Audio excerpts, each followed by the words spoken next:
Good morning, all of you. Hello, everyone.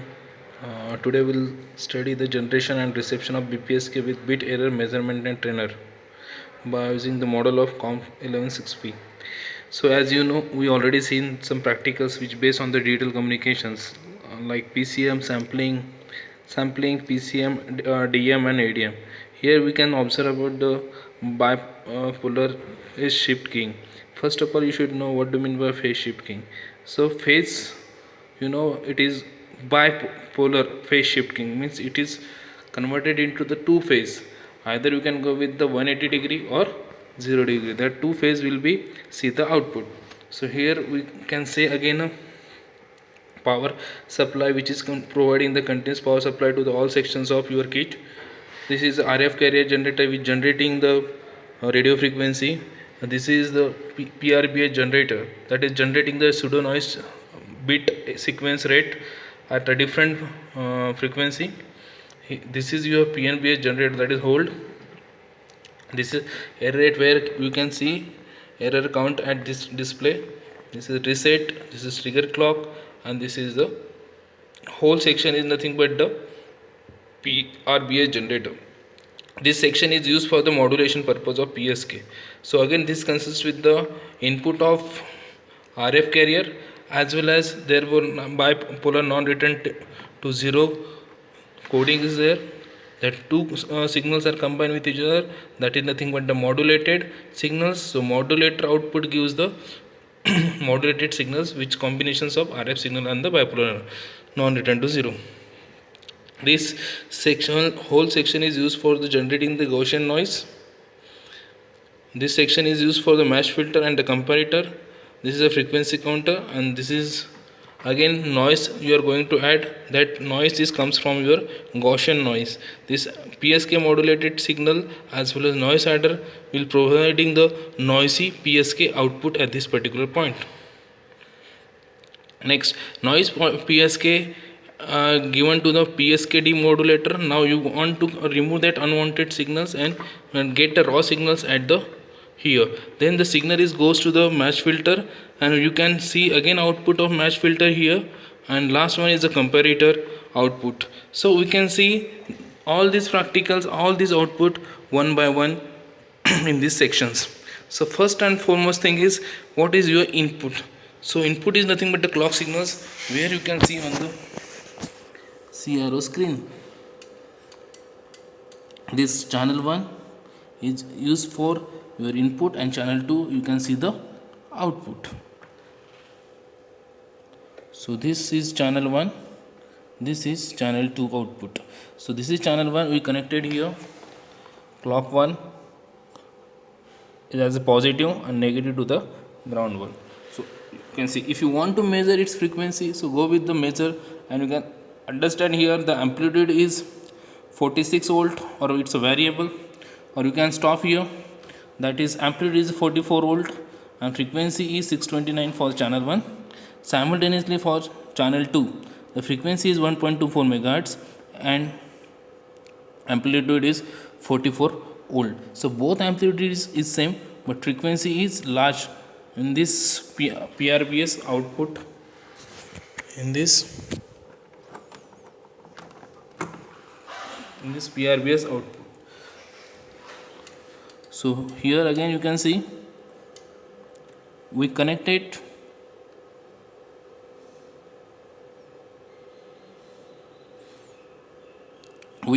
our input to clock pulse and output, that is channel 2, to the bipolar PRBS out.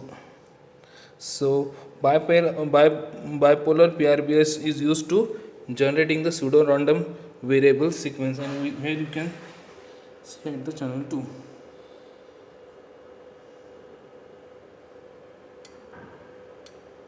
So whatever the input given by yourself, that output is nothing but the yellow line which shows the noisy output. You can see here, and you can change its position also. Okay, next we connected the RF carrier frequency, where you can see on your CR screen.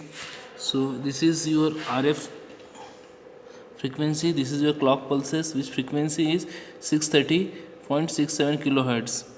So here you can see, and its amplitude is 44 volt. Both amplitudes are very same. So we go on auto mode, the thing is same, that is 44 volt amplitude for clock pulses as well as 44 voltage for the RF frequency, that is RF amplitude. Next one is, you can also see the Gaussian noise over here. So the output of Gaussian noise is here. This is the Gaussian noise. So you already aware about the two types of noise. One is the Gaussian noise and another is your slope overload noise in your delta modulation technique. So to overcome that, you can see here again the output of Gaussian noise. It's a noise, so it's again you can see the random signal over here. The next one is noise PSK output modulator. So PSK modulator output, you can see here again. We already discussed about the modulation, how modulation is done in modulator. So here the output of PSK modulator we can see on your CRO screen. So this is the output of PSK modulator. You can see again there is a variation in signals. It is noise signals. You can look like a noise signal, but it's a modulation of two signals. Which two signals? First one is your clock signals and another is your RF carrier frequency. That's why you can see there is a noisy mode structure. Next we can see the raw data. This is again a raw data. This is the raw data you can see on your kit. This is the raw data. Next one is output of match filter. So this is again there is a noise in match filter. So you will again see the noise in your output. So here see the output of match filter. This is the output of match filter. And stop here. The same output you can see. And last one is the comparator. So this is the comparator output. This is the comparator output you can see. So this is the output of comparator.